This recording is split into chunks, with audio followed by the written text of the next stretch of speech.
নজর রাখবো পরবর্তী সংবাদে। বাইক দুর্ঘটনায় মৃত্যুর সঙ্গে পাঞ্জা লড়ছে এক ব্যক্তি।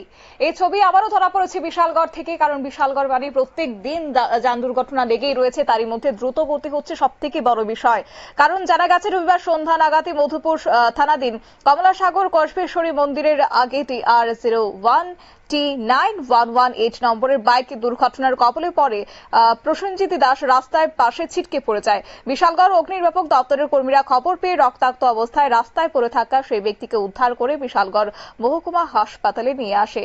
অবশ্য এই বিষয়ে প্রসঙ্গে দমকল কর্মীদের পক্ষ থেকে কি জানানো হয়েছে, কেমন রয়েছে সেই ব্যক্তি, শুনুন। আমাদের বিশালগড় ফায়ার স্টেশনে একটা স্পেশাল খবর আছে যে কমলাসাগর মানমন্দিরে একটু আগে একটা অ্যাক্সিডেন্ট হয়েছে। তারপর খবর পর সকাল সকাল ছুটে গেলাম, এখানে গিয়ে দেখলাম যে একটা বাইক অ্যাক্সিডেন্ট হয়েছে এবং একজন 29% এখানে পড়ে রয়েছে। তো তাদের আমরা রেস্কিউ করছি, রেস্কিউ করে বিশালগড় সার্ভিস হসপিটালে নিয়ে এসেছি। কি নাম? তাদের নাম প্রাণজিৎ দাস। অবস্থা কিরকম? অবস্থা খুব সিরিয়াস।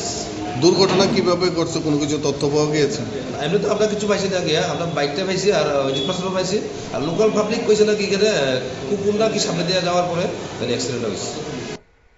দমকল কর্মীর বক্তব্য আপনারা শুনেন। অর্থাৎ আবারও জানিয়ে রাখছে যে আহত ব্যক্তির নাম প্রাণজিৎ দাস এবং সে বর্তমানে মহকুমা হাসপাতালে তাকে নিয়ে আনা হয়েছিল বিশালগড় অগ্নিনির্বাপক দপ্তরের পক্ষ থেকে, এবং তারপর মহকুমা হাসপাতালে কর্তব্যরত চিকিৎসক প্রাথমিক চিকিৎসার পর আগরতলা হাপানিয়া হাসপাতালে রেফার করেছে, কারণ বর্তমানে তার অবস্থা অনেকটাই গুরুতর বলে জানানো হয়েছে। যদিও তার বাড়ি মধুপুর থানা এলাকায়, তবে এই দুর্ঘটনা মধুপুর থানার পুলিশ ইতিমধ্যেই সেই দুর্ঘটনার তদন্ত শুরু করেছে।